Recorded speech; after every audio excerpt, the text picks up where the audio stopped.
एबसुनि बारग' आफादगिरि दिपेन बर'खौ गोसो गोथारै बरायदों बिक्रम दैमारिया।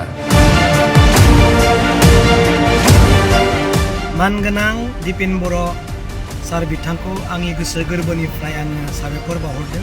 बिथाङा दुलाराय बर' फरायसा आफादनिफ्राय आजिरा लानानै राजनितिकआव थोंजों इउपिपिएल दोलो बा मानगोनां प्रमद बर' बिथांनि दैदेननाय राजनितिक दोलोआव हाबहैबाय। बिथांखौ आंनि गोसो गोरबोनिफ्राय पार्सनेलि आङो बरायहरदों।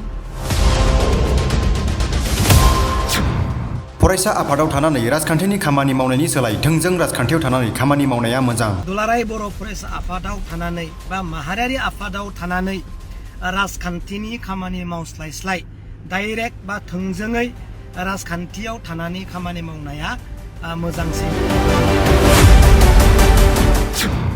आफादगिरि बिबान लानानै जुरिजेननायनिफ्राय दिपेन बर'आ राजखान्थिनि खामानि मावबोदों। बिक्रम दैमारिनि बिबुंथि। नोंथाङा गोथार आफादखौ नागारथ'नानै दिनै फैबाय आरो राजनितिकनि खामानिखौ नोंथाङा बै समनिफ्रायनो मावबोखादों। एबसुनि बारग' आफादगिरि दिपेन बर'आ फरायसा आफाद नागारनायनि उनाव इउपिपिएल दोलोआव दिनै जइन जायो। दिनै उदालगुरियाव मोनसे इउपिपिएल दोलोनि गेदेर जइनिं हाबाफारियाव दिपेन बर'आ जइन जायो। गोलाव सम माहारि आफादनि बिबान लानायनि उनाव राजखान्थि फोथाराव फैनायखौ TCLCCनि मासिगिरि बिक्रम दैमारिया गोसो गोथारै दिपेन बर'खौ बरायदों। बरायना बिथाङा बुङोदि गोथार माहारि आफादाव थानानै राजखान्थिनि खामानि मावनायनि सोलाय थोंजों राजखान्थियाव थानानै खामानि मावनाया मोजां। आफादगिरि बिबान लानानै जुरिजेननायनिफ्राय दिपेन बर'आ राजखान्थिनि खामानि मावदों होनना बिक्रम दैमारिया ओरैबायदि बुङो।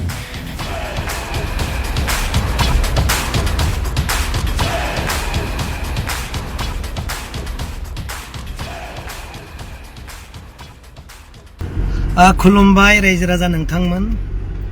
मानगोनां दिपेन बर' सार बिथांखौ आंनि गोसो गोरबोनिफ्राय आङो साबायखर बावहरदों। बिथाङा दुलाराय बर' फरायसा आफादनिफ्राय आजिरा लानानै राजनितिकआव थोंजों इउपिपिएल दोलो बा मानगोनां प्रमद बर' बिथांनि दैदेननाय राजनितिक दोलोआव हाबहैबाय। बिथांखौ आंनि गोसो गोरबोनिफ्राय पार्सनेलि आङो बरायहरदों।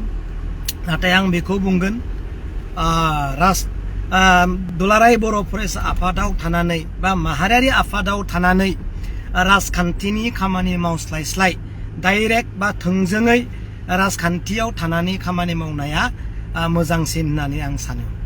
मानो होननानै बुङोब्ला रायजोआ बयबो नुखादों जि दिननिफ्राय मानगोनां दिपेन बर' सार बिथाङा माहारियारि आफादनि बा एबसुनि आफादगिरि जाबोदों, बै दिननिफ्रायनो जुरिजेननायनिफ्रायनो बिथाङा राजनितिकनि खामानिखौ मावबोनायखौ जों नुनो मोनदों। जों जाथिनि थाखायनो जा, हारिनि थाखायनो जा, बा डेभेलपमेन्टनि थाखायनो जा, जिखि जाया राजनितिकजों अहरह लोगो लोगो हदायबो सानफ्रोमबो थानानै खामानि मावनायखौ जों नुनो मोनदों। बिनिखायनो आंनिफ्राय आं वेलकाम खालामदों नोंथाङा दिनै बेबायदि गोथार आफादाव थानानै राजनितिकनि खामानि मावस्लायस्लाय थोंजोङै राजनितिकआव थानानै खामानि मावनायखौ रायजोआ पसन्द खालामगोन आरो मोजां मोनगोन। मानो होननानै बुङोब्ला गोबां दुलाराय बर' फरायसा आफादनि दैदेनगिरिफ्रा, इउनिट लेभेलनि दैदेनगिरिफ्रा आरो ओजोङै आनसलिक लेभेलनि दैदेनगिरिफ्रा गोनो गोथो जानानै दङमोन।